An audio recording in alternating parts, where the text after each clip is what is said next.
Good evening, everyone. Welcome to a very special episode of Into the Outer Realms. It is not often that we take a break from the sinister mysteries and the paranormal and the things I'm so well known for, but go really back to my roots, which is more spiritual matters, family matters, heartwarming stories. You know, as a professional storyteller, most of the stories that I tell are either from history or true stories. And I was sent this book earlier this year. It just came out in March and is called Where Yellow Flowers Bloom, and we will find out about that. I apologize. StreamYard has the worst um, green screens of anyone. A true story of hope through unimaginable loss, and truly so. I was talking to our guest in the green room, and I mentioned that this is my ninth interview and or book review having to do with a mother who lost a child, a teenage child. And those of you who have been with me since the very beginning, you've met some of these people, about 50% of them. Kim's story even magnifies that because the loss was much worse, as she's going to tell you. She'll open with the events that happened in 2018, which are just stunning, completely unimaginable. So I'm going to roll the opening. I'll come back. I'll read the bio. We'll bring Kim on and we'll talk for about an hour. I thank you all for joining me. A blessed, blessed winter solstice. I have the Stonehenge behind me. And I felt it was so apropos because shortest day of the year, longest night, but the sun will rise. And I think that's a beautiful metaphor for Kim's journey as I understand it through her book. So welcome.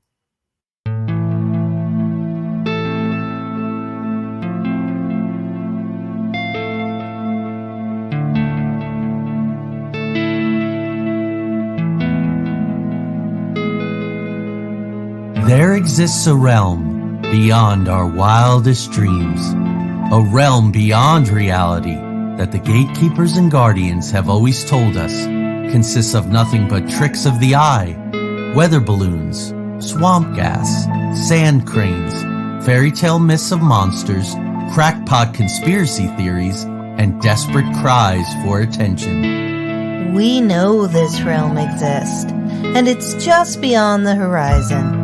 The preset path, the well-worn walkways where the cynics want us to stay.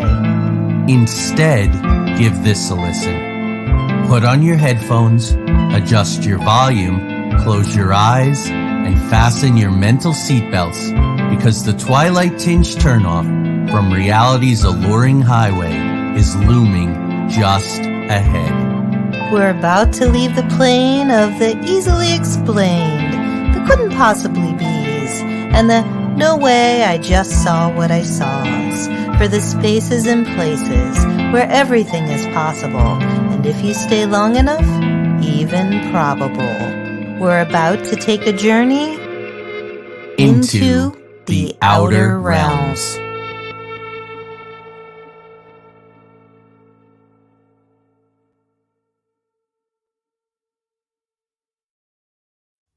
All right, folks. So I had to change my background here.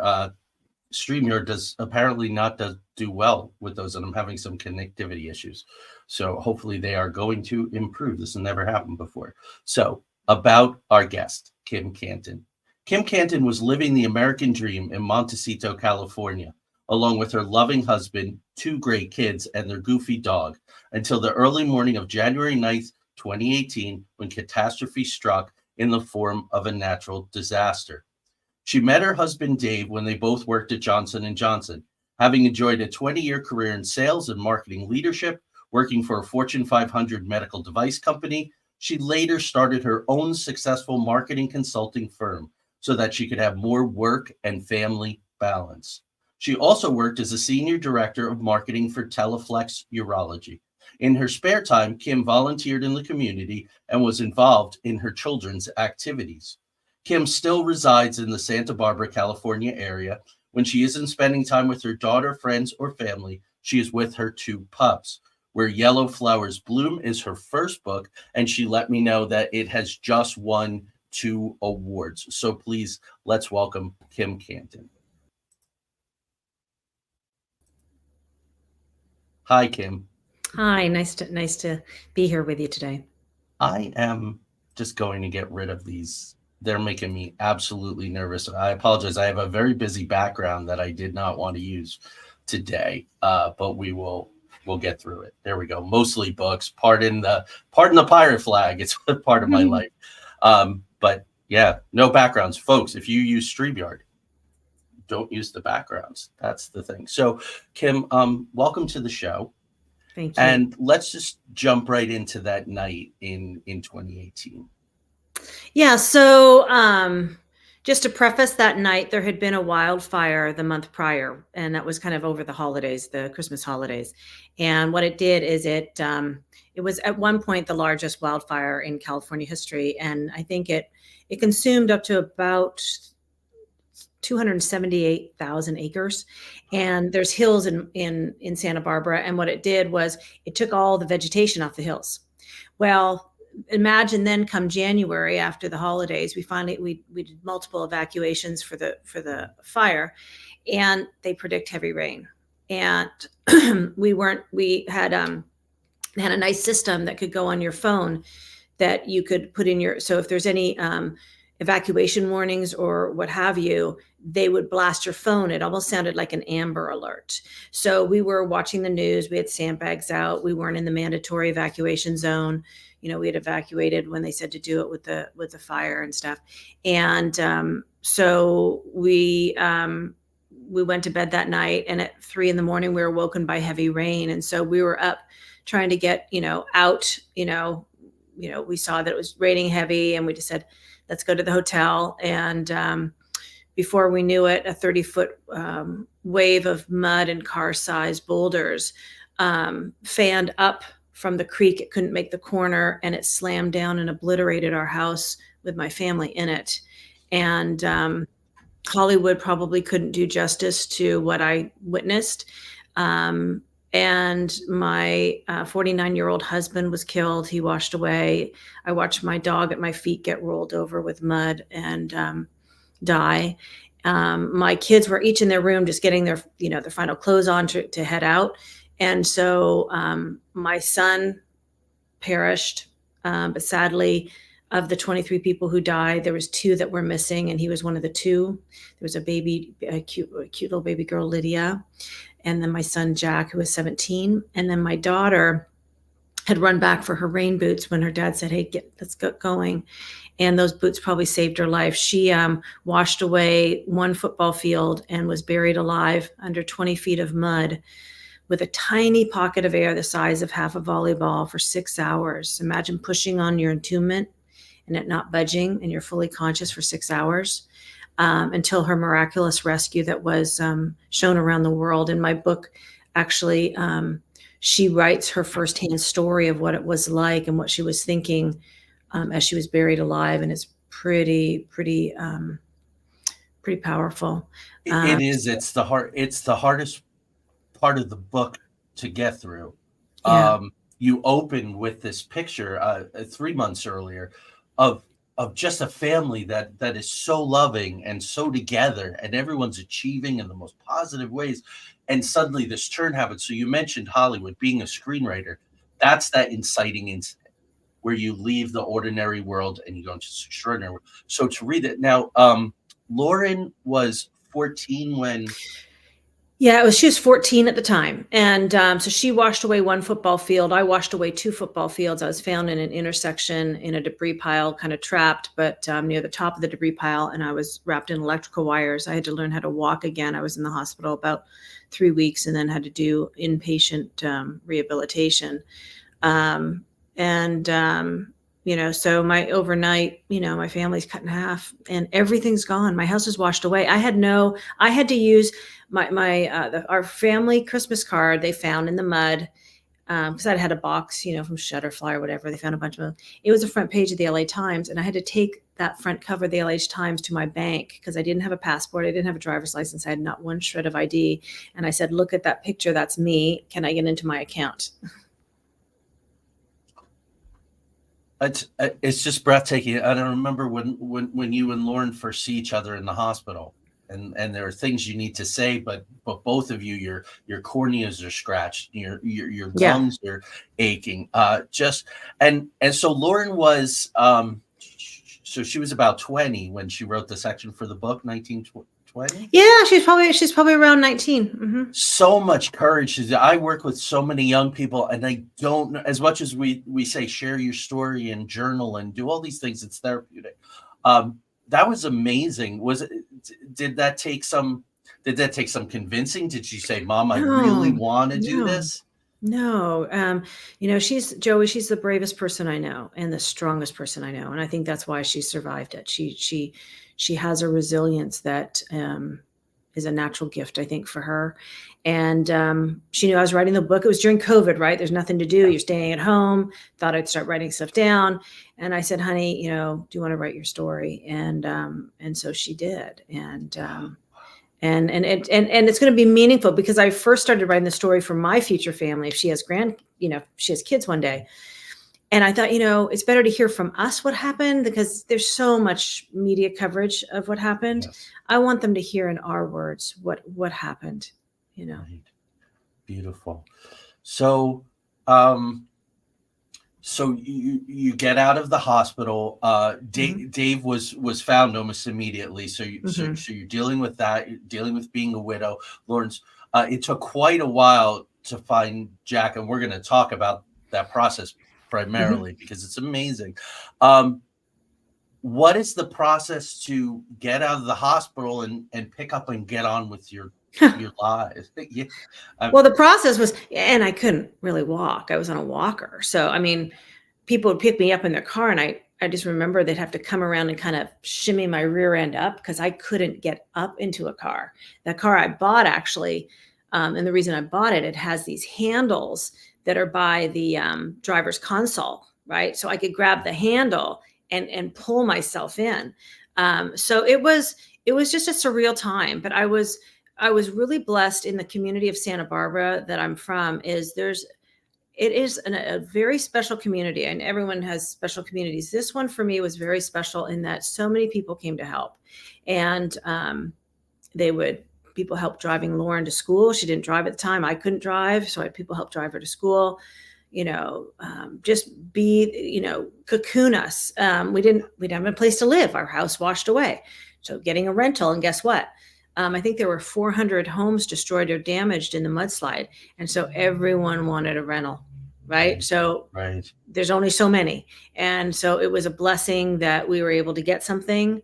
And we had the nurturing area of the community that people just showed up. Like I even had, a guy, he's a massage therapist in town, and he emailed the victims of the mudslide and said, I will, because you guys are injured, I'll offer you free therapeutic massages, right? So he used his talent for good. I was just, that was lovely. A locksmith, when I went into a rental, I needed to get it rekeyed to make sure it was safe. I didn't know who had the keys. And he recognized who I was. And when I went to pay him, he goes, you've been through enough. You don't have to pay. So he used his talent for locksmithing just to help someone in their time of need. And I didn't expect it, but boy, were those acts of kindness healing for me, to feel human care and concern and support, and realize how healing that was. Boy, I've always been I like to volunteer. I like to give back, but it made it much more real of how important it can be to someone to help them in their time of need. Right. I'm going to go off script here just a bit from the questions that we've agreed on. A lot of people, when they have a massive tragedy in their life, be it divorce or death or loss of homes, they have to go someplace else. You are in the community, and is it because of that outpouring of support? Yeah, it's interesting. I know there are some people who were involved in the side that just moved away. What I know about my community is they get me. And I know a couple of the other survivors feel the same way. This town gets us. And they've shown us so much love. My husband and my son are buried there. And so it's home for me.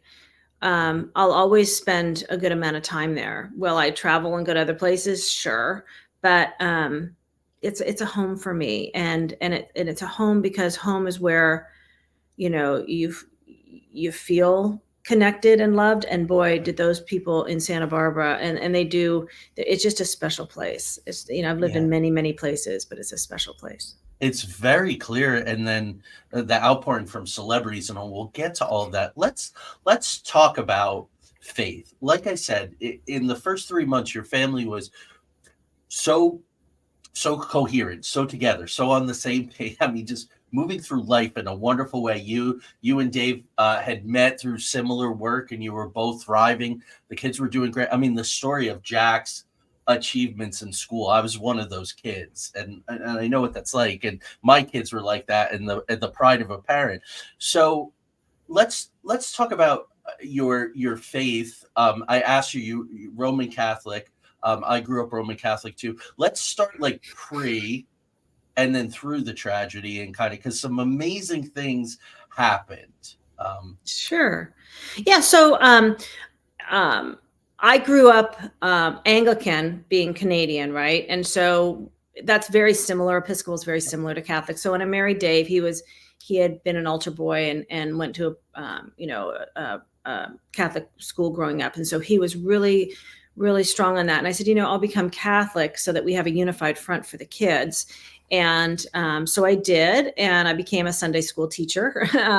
And when the nun asked me to, because I really like the middle school age kids, I just think they're a hoot, and they can't get anything by me, and they like that about me. It takes a special person to work with that age group. And so she said, would you teach Sunday school to the middle school age? And I said, sure, but I really don't know this stuff because I didn't grow up Catholic. And she goes, that's okay, you can learn it and just have fun with it. So I did, and just we do Super Bowl Sundays with trivia, and just to make sure that they were learning what they needed to learn. But so I've always had, and I was in the Episcopal Church. I was an acolyte. I would, help at weddings, and I'd be on, doing the stuff on the altar with, the lighting the candles. And so I've always had a strong faith. And so, that's what I took into this. And so when the mudslide happened, it was interesting. When I woke, I think I was knocked out and unconscious. When I woke up on the debris pile, kind of probably coming to, and realizing it looked like Armageddon. I didn't know what was going on, but it was really, really bad. And I just started saying the Lord's Prayer. And I said it about 20 times. And it's interesting, in Canada growing up, I went to a public school. In the public school, when I grew up, way, way back, you would sing, "O Canada," and you'd say the Lord's Prayer. And what I remember as a kid reciting the Lord's Prayer was, forgive the trespasses for those who trespass against you, it was kind of my message, be a good person today. Mm-hmm. That was kind of the message. Be a good, forgive people. Right. And so I said that, the Lord's Prayer, over and over, the Our Father, about 20 times on the debris pile, and it calmed me.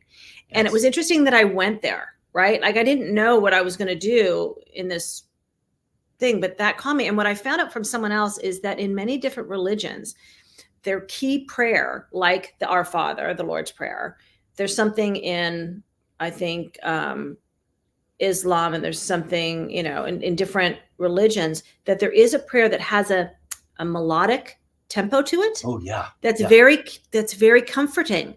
And so what's interesting to me is I picked, my nerves were fried. I picked something that resonated and was very soothing for me.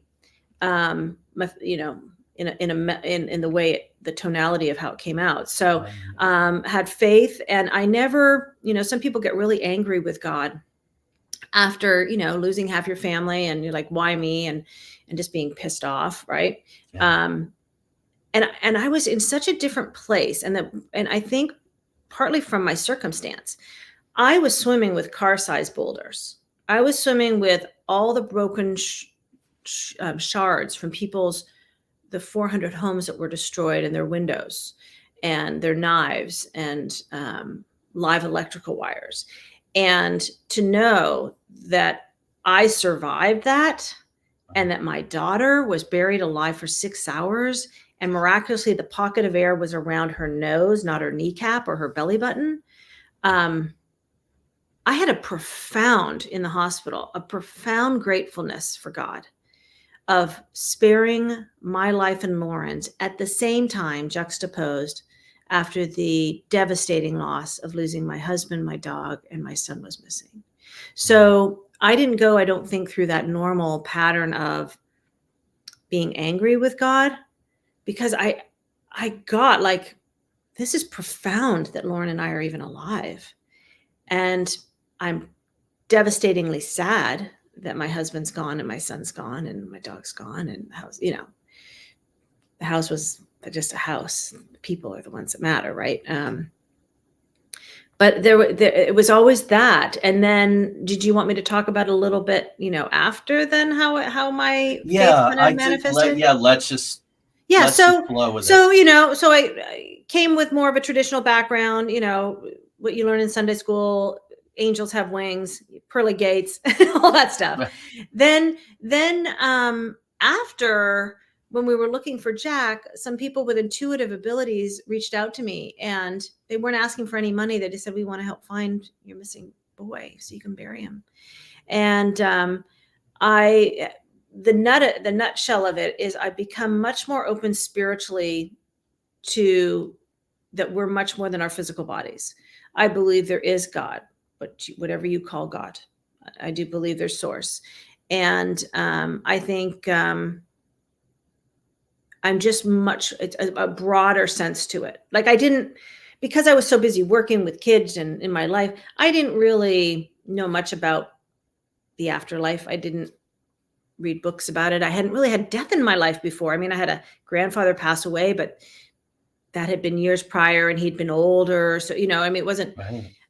So I got a little bit curious, and people gave me books to read. And then, some pretty miraculous things happened when we were out searching for Jack that, and even at the services for my son, that were pretty stunning, I'm very clear. We're more than our physical bodies. There's more. I think, we rent a shell, right. My shell is 5 foot tall with brown hair right now. But the soul is what can endure. And I think the souls go on, and we just can't see them with our human eyes at the frequency that our eyes see at, and the frequency that the soul is energetically vibrating at. Yeah, exactly. I don't want to say right. That's the wrong word. I don't know how it all works. I don't. But that seems to be close, because I've lived with this now for almost 30 years with my wife. My daughter has these abilities. We've worked with so many people. And I wanted to ask about when the intuitives and the mediums first came to you, because we have so many people from heavy Christian backgrounds, Roman Catholic backgrounds, who come to us and say, we think our child has these gifts, or we think we're getting communications from beyond. But this is so counter to our teachings. How do we know it's not demonic? Do we have to get our kid exercise? I mean, the things that we have heard over the years have been stunning, and we've tried to educate. So you talked about Lauren's courage and resilience, mm-hmm. but how you took lead, didn't give up.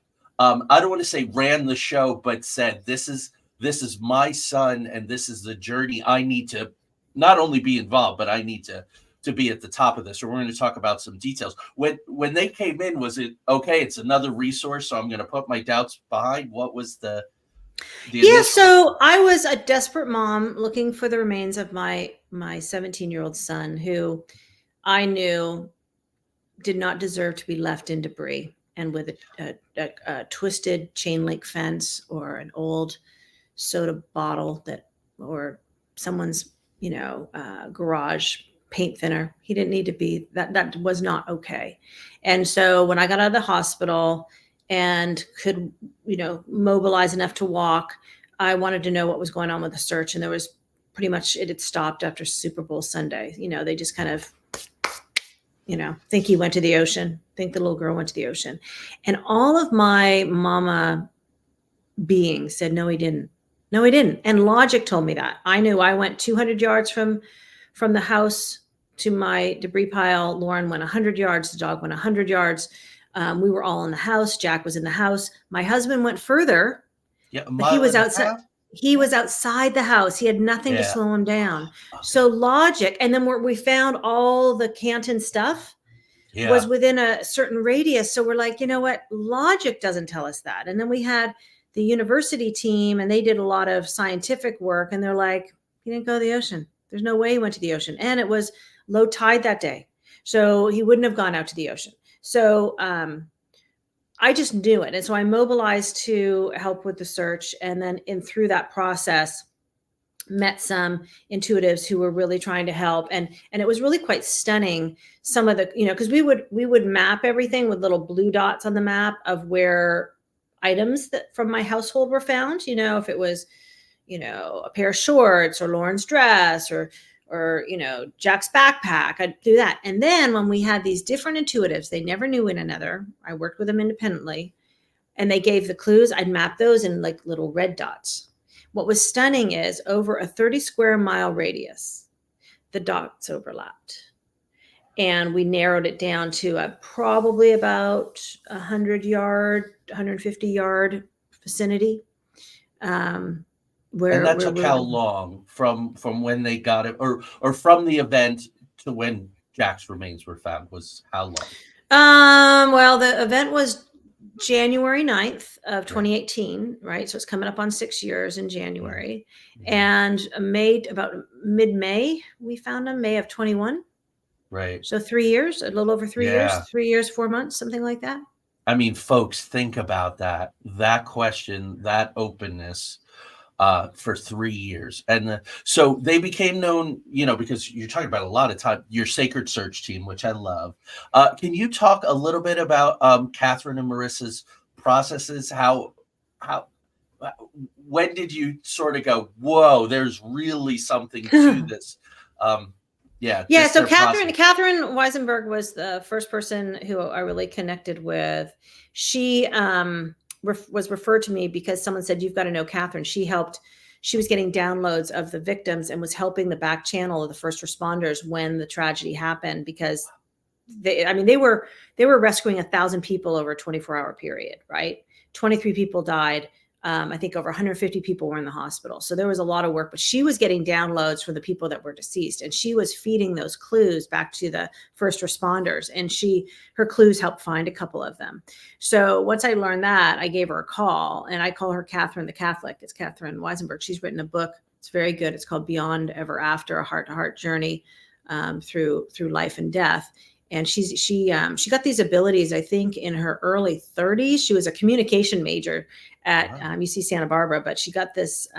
She had this event and she realized she had special communication abilities, and so she did a reading for me. And how she does it like a writing, and she gets writing from source. And Jack came through, and some of the things he said, I'm like, she doesn't have any context of him. And it sounded like him and the things he said. And then my husband. So she was very, very helpful. And the clues she gave, we'd find, she came up with a clue of, I think it was red falcon. So we're out in the search, and we see this up to our waist statue of a red falcon that was on a property in the very area where we're looking. Right. So, she was very helpful. So she does it through writing. It's not, I don't really know the terms, but there's something, is it called automatic writing or something? Yes. Okay. She doesn't do that. Channeling through her. She does it. She just hears it and writes it. Writes it. Great. But the first time I'm, hearing Jack and I go, can I ask questions? He says, where are you? I was on a mission, find him. And he's like, it's just a show, Mom. Don't worry about it. I know God told me I'd be found. Just relax. I'll be found. And, but I'm like, where are you? Give me a GPS clue. Are you by the White House? I was just a mom on a mission.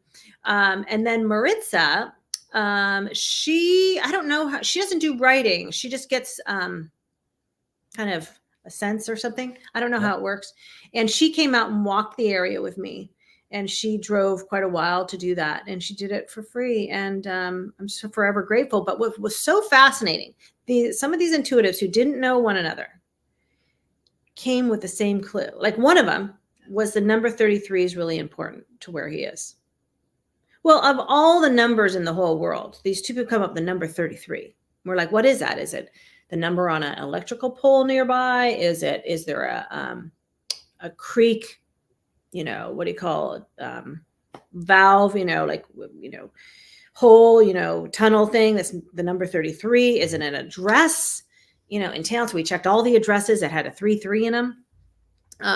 Because some of what they told me is these clues aren't literal. It might, but when you find what you're looking for, the clues seem to make sense. Like for one, we got like purple umbrella. So you think, okay, a purple rain umbrella, right? No, it could be a flower that's purple that looks like an umbrella, or it could be something purple and something in an umbrella, so, but they say once you find what you're looking for, then all those clues, they all make sense. Yes. But I was more of a literalist. And so now I had to really learn to be a little just more fluid and open to, okay, just trust it all. Yeah. Yeah. My wife, Tanya, she was in her 30s and she was getting her certification in Reiki, which is a body energy modality. Yeah, I love that. And when she got that third attunement, suddenly people were showing up. And her biggest thing was the literalism. She had to let go of the literalism and trust and simply say, not try to analyze the image as she was delivering it, just deliver it. So that's very interesting. So let's Where Yellow Flowers Bloom.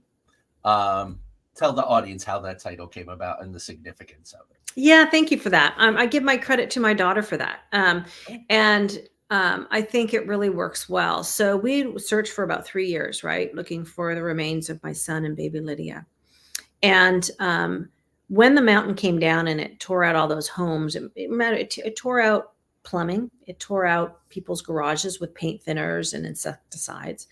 That soil they deemed that went over that 30 square mile was called toxic soup. Actually, the university team said it had E. coli in it. It had all the bad stuff in it, arsenic, and nothing really should grow in it. Well, when we came to the pile that we found some of Jack's remains, it was covered with beautiful array of yellow wildflowers. And one of the students, the anthropology students who was working, she clipped some of them and brought them to my house in a vase. And she said, "Life found a way." And I said, "No, love found a way." Oh, beautiful. I said, "Love found a way." And so I love it as a metaphor because wildflowers bloomed where they shouldn't in something so awful. And it shows you the power of love, right? We searched for 3.5 years. I was going to go to the end of the earth to try to do my best to help find him and baby Lydia, right? Right. And I want to talk about that in a minute. I take photos of flowers that grow in places where they shouldn't grow and put them on Instagram or something and just say, life finds a way. Or as you said, love finds a way. What was yellow flowers a clue that any of the intuitives were getting along the way? Yes. Yep. Yeah. So I had one who said yellow flowers will be very important in this. Yeah. Can't get more specific than that. And Jack was saying, before we go back to the hard realities of 3 years of being persistent with the town and with, and employing the university to help and all of that, or asking them to, I should say. This idea, sorry, I lost my train of thought. I am going to get it. Okay. Sorry. Let's not. I'll go back to it. I'm sorry. The flower. Mm-hmm. Yeah, the flowers. Tanya and I, someone very, very close to us, who their daughter was a superstar, like Jack was. Just so involved, so beloved, so good-hearted. She had back surgery and was prescribed opioids, which led to an addiction. She went through the addiction. It got very, very bad, went into rehab, got out, got a phone call from the ex-boyfriend drug dealer, and she was killed and her body dumped a few miles from our home. Horrific. Yeah. But when we were asked to get involved, and it was strangely the same way yours was very public, it wound up on a national podcast, and we don't typically do that kind of thing, but do things quietly. She said, "I am fine." We went to the site where her body was found, and she said, "I am no longer attached to this. don't even come here anymore. Like, it's pointless. And then we went to her grave, which is right by the foundation building that her mom started to help other people. And she said, I'm happy here. But she also showed herself in her soccer uniform playing soccer, this kid who had a spinal, and that there was so much of that closure. And from what I remember from the book, Jack was that same way. Like, Mom, it's okay. It's all right. He kept trying to say that to me, right? In the writings, or he said, Mom, I'm okay. I'm okay. It's not me. It's just a shell. And I'm like, dude, I birthed that shell. I want that shell. Right? Like, I couldn't understand that. I needed the dignity to lay him to rest that wasn't in a debris pile. And so, but what's so interesting, it was really important that he was saying that to me, because as I was going through this search journey, I became less attached to the outcome.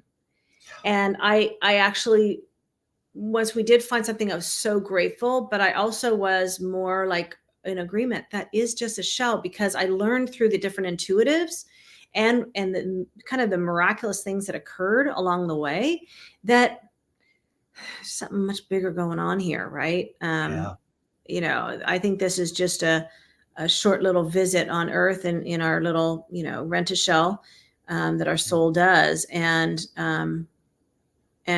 so I through that journey, I became less attached to the physical part, and just knowing he's thriving. And what he kept saying, and my husband, they're in pure joy right now. They've got their little assignments. They're doing stuff to help up in heaven, and they know what we're doing. I'm always going to be his mom. He knows I love him. Before we get to the nuts and bolts, let's keep on it. So you're getting messages, you're doing these searches. A teddy bear is found. The Superman action figure, which my oldest son deifies Superman. So I was right there. And then you find the costume. But then there was the porcelain train with Dave's name on it, and Jack's ultrasound images. To have those ultrasound images, did you feel like they were sort of cheerleading you on and giving you things to keep going? I think when certain things would show up along the way, I mean, think about it, 3 years, every couple of weeks, we'd be out with an excavator, digging in the mud, coming back dirty. And it could get pretty disheartening, right? You're like, again, another day of not what we're looking for, another day. And more people are hauling away stuff, right? The properties are getting their properties cleared and hauling it away. And they don't remember that there's 2 missing people, right? And so, we would get almost like a jolt in the arm when we would find something, and we'd find something that was significant. It wasn't just, a hammer. It would be the quilt that I made my husband with the silhouette of my husband and son on it. The very thing he saved in the Thomas fire evacuations because he treasured it, right? Or finding the porcelain train with Dave's name on it, it was special things that we found. And each time we found it, even my sacred search team, it gave us all a jolt of kind of like, keep going. It meant keep going. And Jack kept saying in the writing, God said, I will be found. I will be found. I don't know when, but I will be found. So Jack wasn't a liar. He was a comedic, very funny, smart guy, but he wouldn't lie. And so when I heard that message, I'm like, Jack is not a liar. So I've just got to have patience with this. And I think I had to learn patience. That's one of the things I think I've really had to learn, because I'm a very fast-paced, I was in the corporate world and had to be decisive and fast. I'm an Aries, right? Ram. I'm fast and patient. Right. And I had to really learn. I had to learn some patience and to trust more.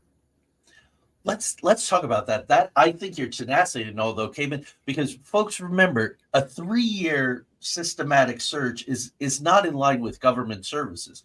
Their time, their manpower, their agendas, their finances, and all of that. You really had to, if I remember correctly, there were times where they were going to bulldoze someplace, and you're like, no, we need access. No, you're not. To that. Yeah, no, you're not. You got to remember, because I'd have to call them.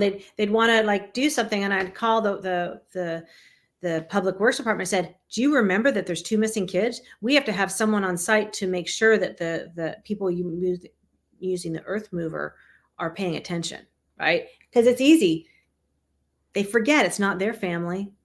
There's a missing boy. So last year, on the very day of the anniversary of the mudslide that affected my family, about, I think, probably 100 miles north, there was heavy rains on that very day last year in 2022, and washed away a beautiful baby boy who was 5, and he's still not found. And those parents are still trying to get movement to try to find their missing boy, and I pray for them. Yeah. Right. And they're not getting the support they want. Let's talk about you enlisted the aid of the anthropology department at University of California, Santa Barbara. Let's talk about that. Yeah. So, we had tried to put some science into it. We had our sacred search team.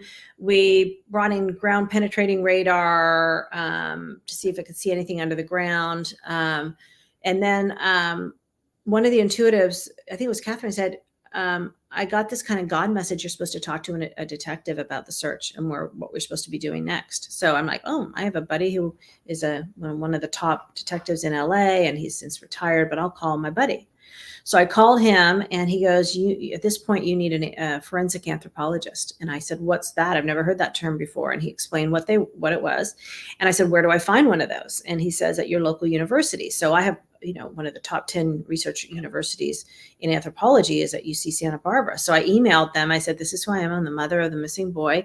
And can I talk to a forensic anthropologist? And so I got a nice email back within 24 hours of a professor saying she would love to help. And she goes, when can I meet your team to get up to speed? Because she'd been out of the country during the slide. And so she met with us, I think probably within the next week. And she's like, I'm all in. And she goes, and I'll make it a 4-unit class for students, because then they can learn archaeological dig learnings 20 minutes from the university versus flying them to Peru. Right. And they're doing something for the community. Right. The ivory tower does something for the community to help the community find one of their missing sons. And so it turned out to be such, I think, from the students, they said, such a meaningful project for them. Because they knew they were really helping, and they were learning their science, but they were really helping, a grieving mom. That's amazing. I love that. Yeah, right. Go to Peru and look at something from thousands of years ago, or something practical. Go to Egypt and look at a mummy. Yeah. Okay. And counters the TV shows that draw a lot of the kids into the forensic stuff. So you've mentioned a couple of times, and energy is neither positive or negative. It simply isn't what you do with it. This got a lot of attention. So suddenly you have Rob Lowe and Kenny Loggins, and I'll keep it neutral and let you talk about it. How did it break immediately nationally because of the scope of the tragedy? And how did that coalesce with your journey? So I wasn't watching the news when I was in the hospital. They said, first of all, I didn't have a phone. It washed away, right? But they said, don't watch the news. There was all this news, who's being found, who's dead, who's not dead. And so I didn't know what was going on. Lauren was in a different hospital. And my friend came in, my childhood friend, and she made it up. She took the train up because the freeway was closed. And she leaned over to me and she goes, oh my God, Lauren's all over the news. And I did not know, and I didn't realize the magnitude that her rescue was shown globally. It was a 2-page spread in Time magazine. It was massive. My sister in Germany learned about it from the press. And so I didn't know, because it was remarkable to see. It was like Phoenix rising, seeing her come out of her entombment and be able to kind of walk to the ambulance. Right.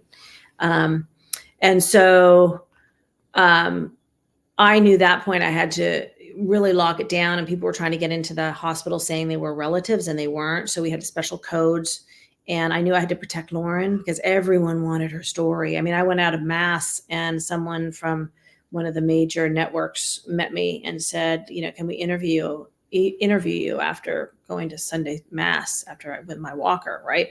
So I knew I had to really protect her. But then, in the community, some people who have amazing talent live, Kenny Loggins, Rob Lowe and such, Katy Perry.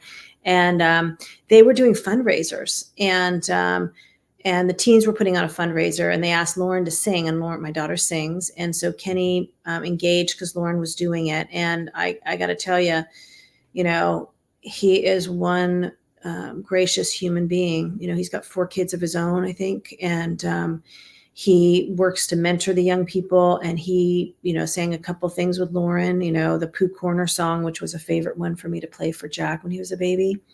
Yeah. And I think she was in shock, but I think that singing in the fundraisers with Kenny, and she sang with Brad Paisley and Katy Perry and such, I think that kept her standing. I think it gave her, she felt her feet on the ground when she was so in shock and everything, that was a blessing, but I still had to block her from media interviews. And so we met Ellen at one of the fundraisers, Ellen DeGeneres, and Lauren says, if I tell my story to anyone, I think I want it to be Ellen. And I said, okay, then. Because Ellen, after the mudslide, she would ride her bike, I think, with her wife to go check on how are people doing. Like, she seemed to really, really care, right? Yeah. Rob Lowe reached out and he says, can I talk to you about the mudslide? I said, I really want to have help finding, my son. I said, I don't really need to talk about the mudslide. And he goes, well, then I'll come help you look. And he did. And I gave him a shovel. And within 30 minutes, he found my husband's Red Sox jersey in the creek. Because he goes, why are you still doing this? Right? It'd been a year and a half in.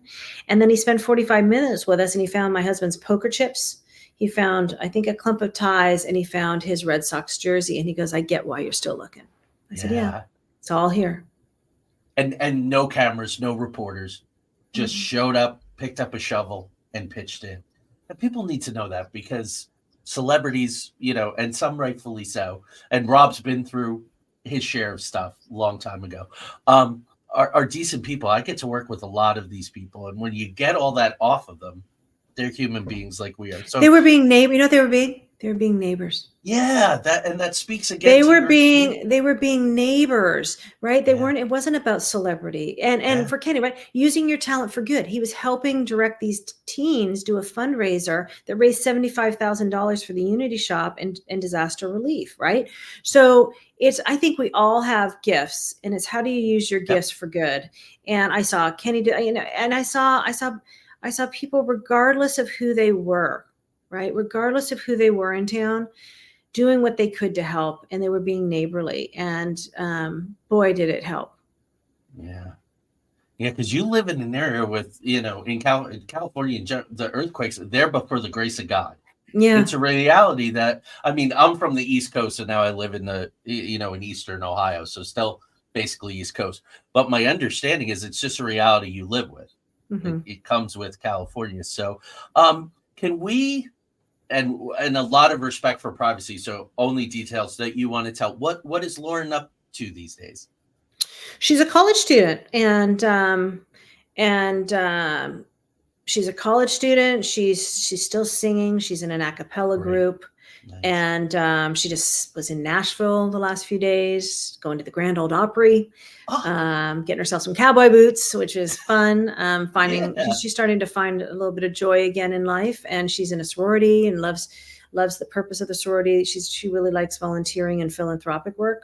She really enjoys that. That moves her, and I think she might be a psych major because she's curious of all the impact of trauma, right? And how it affects the whole nervous system, and how it affects humans, right? Right. Well, I wish her the best by extension, and as a writer and as a parent, I mean, folks, and Kim, this will be a good segue into you talking about this. The book has won 2 awards. It was your first time. You didn't set out to be a writer, but to tell a story and to help people. Much different thing. But Lauren's sequence was just so impactful. But let's allow you to brag a little, if it's the right word. It helps you get more of the word out, which is most important. What awards have you for the book? Yeah, so there was a couple, and when I was I was such an active kid doing cartwheels in the backyard. I never finished a book in elementary school, so it's funny that I wrote a book. But so one is called Better Living Now. It was a bronze level. There's gold, silver, bronze. I won the bronze level of inspiring female memoir, and then there was another one that Best Book Awards of 2023. And there was memoir was one winner, and of the 1,000 candidates, there was I think 7 honorable mentions, I think is what they call them, and I was one of the 7. And so I just feel really good about that. And I think, what people have told me, I mean, the books, people have said it would be better as it's good as a book, but Hollywood will eat this up because of the cinematic ability of a mudslide and everything that happened in it. But people have told me it's really been inspirational to them. It's given them hope, whatever it is. If it's just going through a hard time, if it's a loss, it's not a Debbie Downer book, I don't think. I think it's a book about love, and it's really a love story. It's a love story to my husband. It's a love story to my son. It's a love story to our family. It's a love story for one person's human journey, right? And we all have paths that are going to pivot in a way we totally don't expect, and a lot of times we don't like. And it's how do you adapt and pivot based off that? Yeah. And it's done at a very high level, folks, but at the same time, and that was the balance, right? The mediums, but the technical expertise of forensic, science.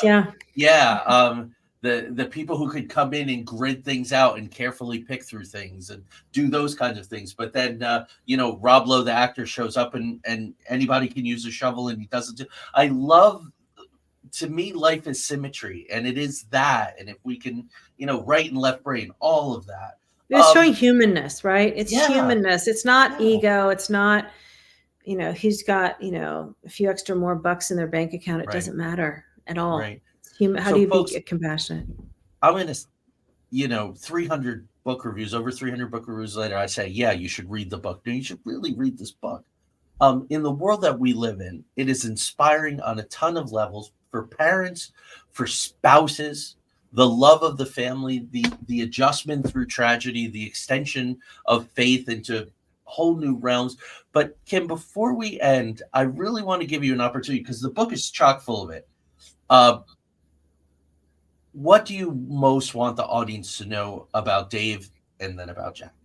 My husband, he died at 49, and he was just an amazing human where, he had trials in his youth when his brother died of a congenital disease. Then his parents got divorced, and he was kind of like, there was no more money for his schooling after all the divorce. And he just became a self-made man. But he became a self-made man without a chip on his shoulder. He always just had a smile on his face and was very patient when he was teaching. He ended up being a leader in sales and marketing. He was quite charismatic, but he'd always give back. And his best role that he enjoyed was when he was asked to be a scout leader. My son was in scouts, and they saw how engaged my husband was with helping making the go-karts and the toolboxes with the kids. And so he took on that, even though he was a busy executive flying to Europe. He'd come back on the weekend and then go out with the other leaders to go in, hiking with the boys and teach them, safety tips there and backcountry cooking and all that stuff. So he was just very much of a family man and a kind human and a man of faith. He was really much a man of faith. And his smile lit up a room, and what I miss the most is just holding his hand. I miss everything about him, but it's just the warmth of two humans connected. And my son was funny, really funny sense of humor, wicked smart. He went into the school program once because he could mess with computers, and if there was a pretty girl next to him, he would connect her mouse onto his computer. So she would be on her computer and the mouse would be moving on its own. And then it was like, Jack, stop that. Right. And he was just a funny guy, very smart and very kind. He liked to give back. He started a service group called co-founded a service group called Teens on the Scene. That's teens that go out once a month in Santa Barbara to help. And it's in 5 different high schools now, I think. And over 200 volunteers, learning how at any age you can give back. Right. And then he became an Eagle Scout in 9th grade. And so I asked Jack, I said, what do you want to be when you grow up? And he goes, a billionaire.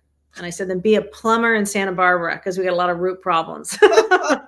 And he was just, he was kind. And one of the favorite images I have is when he was young. He's probably, I don't know, 6 or 7. And there was a little boy at the daycare that was had Down syndrome and was a little more challenged. And I would see Jack sit with him and hold his hand, or go walk him onto the bus and sit with him on the bus. And no one told him to do that. There was just, I think Jack was a little bit of an angel who walked the earth, and of just being a kind-hearted person. Wickedly funny. I miss his humor. Very smart with computers. Yeah, that humor is a gift. You keep mentioning that. It's a rare and beautiful thing. And it does, an angel walking the earth for a time, we hear that.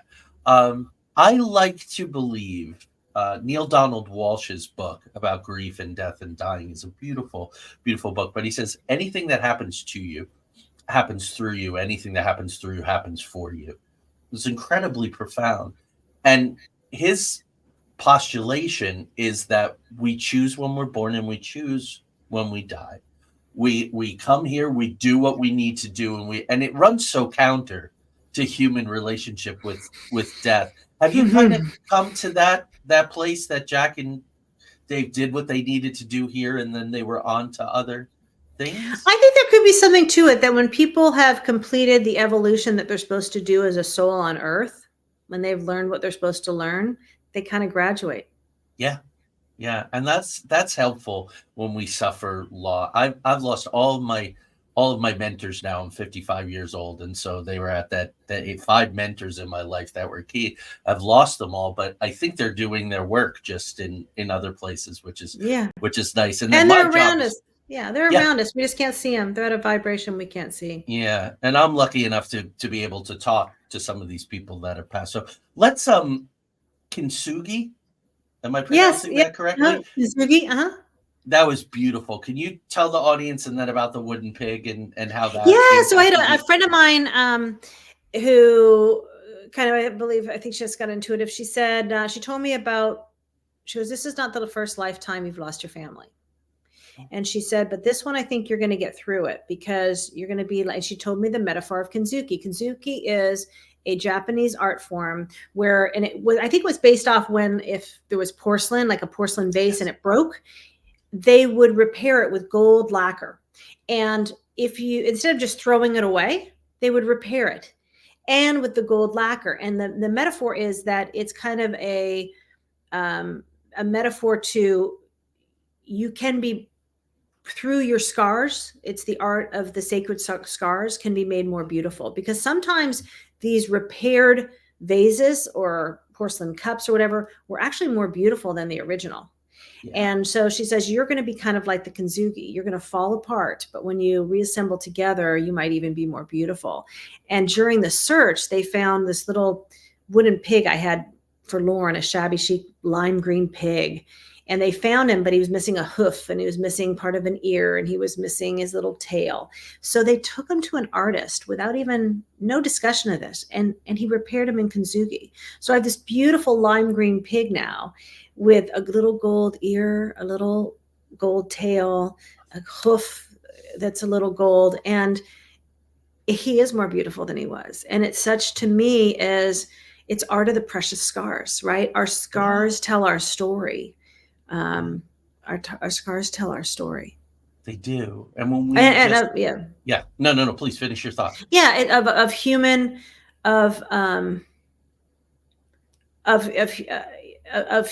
impermanence of it. And it's important to show those scars. I think to have those scars and not try to deny them. They're there. Yeah. And let them, the only thing I was going to say is let them shine, because so many people lead with their scars. So they walk into a room, shake your hand, and tell you every defeat, every darkness, everything. But that's not what this at all. So to wrap it all up here in the last couple minutes, you've been so gracious with your time. Where yellow flowers bloom. Is this an extension of your Kintsugi? Is this part of your golden scar? I think it could be. It's been certainly healing. I mean, it's certainly cathartic, and it's easy to get, it's on Amazon and some, I think it's in like Target or Walmart, Barnes and Noble, all that stuff, but Amazon's an easy way to grab it. Yeah, you can find it. Goodreads, folks. You can read my review of it at Goodreads. And of course, it was an outstanding review because it's a terrific book. Your website, kimcantin.com. Thank you, Joey. Yeah, and I think yes, I think that's it. Congratulations on the awards. All Thank the best you. to you and Lauren. You too. Happy holidays.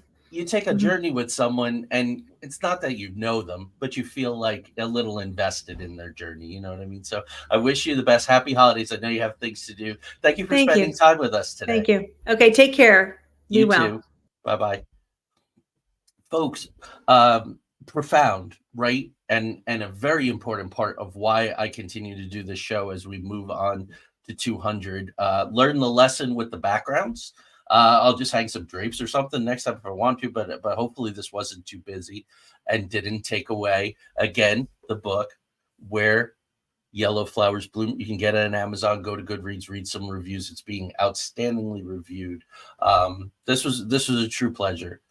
Some of these I get done, and I go, this is why I do this, because I get to meet people like him. So thank you all. Very, very Merry Christmas. Sorry I'm not doing it live with you all, but we can communicate. You know how to find me. We'll be back next week to talk about Montauk and that ongoing mystery. And then we have a lot of really good stuff for you in 2024 as we approach episode 200. So thank you all. Blessings, bright blessings to you on this winter solstice. And the sun rises tomorrow, right? Take care.